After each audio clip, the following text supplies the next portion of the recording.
Princeharry back in London to celebrate the anniversary of the Invictus Games, but he won't be seeing his father, King Charles. Foreign correspondent James Longman is in London for it this morning. Good morning, James.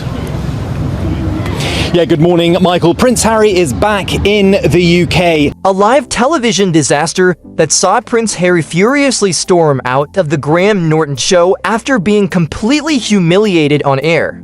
Yes, you heard that right. On what was meant to be a triumphant return to promote the 10th anniversary of the Invictus Games, Harry faced a public takedown so brutal it turned a chat show into a royal battlefield. For those just joining us, he's here only for a few days. He's here to mark 10 years since the beginning of his Invictus Games, but despite the cancer diagnoses that have rocked his family, he will not be seeing his father, King Charles, or William and Kate whilst he's here. Now, his team has tried to get out in front of this. Prince Harry's return to the UK was billed as a chance to reclaim his tarnished image, to stand shoulder to shoulder with veterans and remind the world of his Invictus legacy. The Graham Norton Show, a beloved British institution known for its wit and warmth, seemed the perfect platform.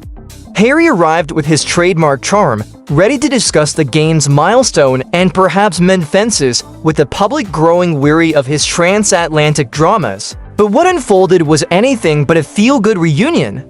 His past appearances on friendly US talk shows had lulled him into a false sense of security, but Norton, with his razor-sharp humor, turned the tables, and the result was a humiliation that no PR team could spin away. It began innocently enough, with Norton easing into the interview, chatting about Harry's past triumphs with the Invictus Games. Then came the pivot. With a sly grin, Norton quipped, "So, will we see you at the 2027 Invictus Games in London, or are you too afraid the crowd might salute everyone but you?" Charles is too busy to see his son, but that Harry hopes to see his father soon. Now, Buckingham Palace is not commenting on any of this, and I think it just serves to deepen the speculation that there's a real rift at The studio audience erupted in laughter, a sound that cut through the air like a guillotine. Harry's smile froze, his eyes narrowing as the joke landed with the weight of a sledgehammer. This was not just a lighthearted jab. It was a public unmasking, a nod to the growing sentiment that Harry's welcome in Britain has worn thin, a sentiment fueled by his memoir Spare and Oprah revelations. And for a man who once thrived on public adoration, the sting was palpable. The tension built as Norton pressed on, his tone laced with that deadpan sarcasm Britain adores. This year, when Harry spoke to our Will Reeve, he told him that he hoped to see much more of his family, and he hoped perhaps that the sickness would bring people together, but that is clearly not the case on this occasion. No senior member of the royal family will be at the Invictus again. I mean, you have got the Hollywood glow now.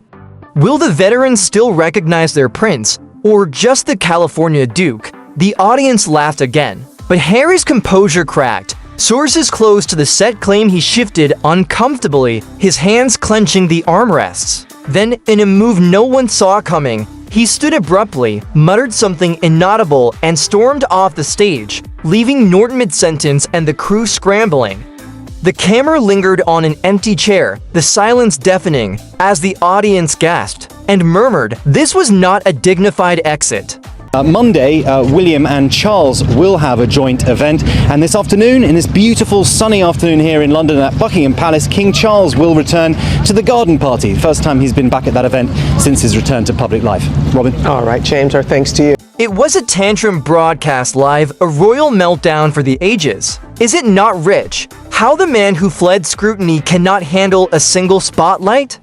Behind the scenes, the fallout was explosive. Insiders report Harry erupted at his team backstage, slamming a glass down and shouting, "That was a disgrace, he is mocking." Wounded warriors, his rage, they say, stemmed from feeling the joke crossed a line, tarnishing the Invictus cause he holds dear. But critics are quick to point out the irony. Isn't it amazing? This is the result, Nigel. You and I have never had it. It's called religious conversion. The Harry we have now is not the Harry we had then. This is not the Harry of the Invictus Games. Nobody, of course, seems to know Latin anymore, at least. If anyone is insulting the games, it is Harry himself, with his hesitance to commit to the 2027 event and his refusal to face the British public hidden. A former royal aide noted, "He has always been sensitive to criticism, but this hit harder because it came from Graham Norton, a national treasure, not a tabloid troll." The public, it seems, agrees, with social media clips of the walkout racking up millions of views, each one a nail in his fading credibility. What's he done now? He's been persuaded of the doctrine of woke and the doctrine of mental health. God help him. And it's like a religious conversion. Every value that this man believed in before. His reaction echoed past outbursts, a pattern that weary aides are struggling to manage. The palace, predictably, is livid. King Charles, already strained by Harry's absence during family health crises, is said to view this as a betrayal of duty. Sources claim the king told advisors his behavior is disgraceful. Invictus was his legacy, and now he is turning it into a circus. With William and Kate busy with their own engagements, including a recent joint appearance, no senior royal will attend the anniversary events, a snub that underscores the deepening rift. Harry's team tried to spin it, releasing a statement about hoping family illness might unite them, but the empty chair on Norton's set tells a different story.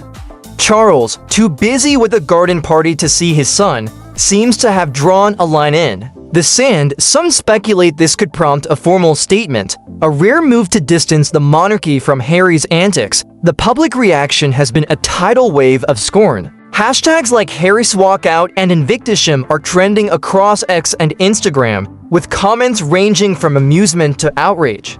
He can dish it out in Spare, but cannot take a joke?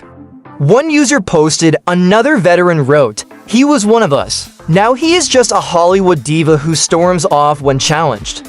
Polls from the Daily Express show Harry's UK popularity has plummeted to a record low, with 75% saying he should apologize before considering the 2027 games. The British press, from The Sun to The Telegraph, has seized the narrative, dubbing him the California Duke with a sneer, a title that mocks his drift from royal roots.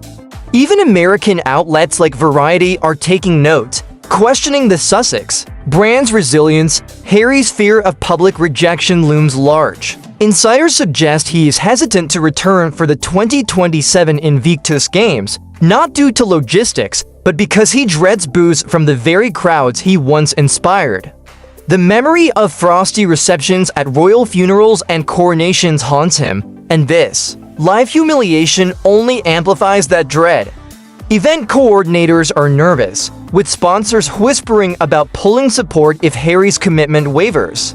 Veterans, once his staunchest allies, feel betrayed. He preached resilience, but where is his? One posted on X, the Invictus Games, built on service and brotherhood, risk becoming a symbol of Harry's retreat rather than his triumph, a legacy tarnished by his own hand. And where is Meghan in all this? Her silence is deafening, a strategic retreat that fuels speculation. Insiders claim she advised Harry against the Norton appearance, fearing a UK backlash would derail their Hollywood rebrand. With her podcast flop and Netflix project stalling, Meghan may see this as a chance to pivot, leaving Harry to face the music alone.